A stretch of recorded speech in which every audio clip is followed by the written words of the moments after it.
I want to thank Mr. Brooks for his lesson on the history of white Chatham County. A point of clarification that he missed during his 6 hours of research on racism and white supremacy is that while Chatham may have voted against that referendum in 1900 that would have disenfranchised black voters, the people who put this statue up desperately campaigned for that referendum to pass. While his wife was raising money for the statue, Mr. London wrote, "How can any unprejudiced white man think that North Carolina can be governed better with the vote of ignorant Negroes than without them?" End quote. In another editorial he wrote, quote, "Negro suffrage was forced upon the South, only for the purpose of humiliating the white people of the South. This is why states' rights mattered at that time."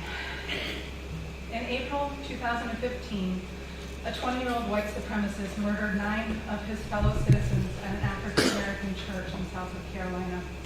One of the reactions to that was the removal of the Confederate flag from South Carolina's State House grounds by Bree Newsom, because that flag was one of this and many other white supremacists' favorite symbols.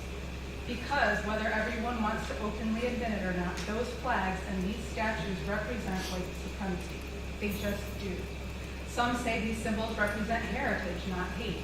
But that white supremacist, the one who murdered those people at their Bible study, showed us the hate it represents. The people at the Unite the Right rally showed us the hate that these symbols represent, and Heather Hare was murdered as a result. We need to be honest about just whose Southern heritage, traditions, and ancestors we are talking about and celebrating. Valuing white Southern heritage and feelings over the harm and violence caused by racist symbolism is white supremacy. We should all care about that. While the statue does not offend me, it does tell me something about the community I live in.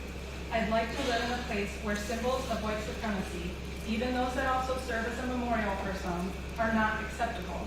And sure, I could leave, and probably be happy about that.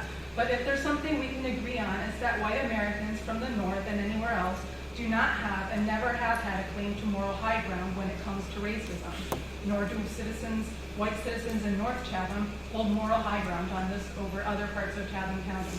So I could move, but the inequities and racist violence would still be there, just easier to ignore.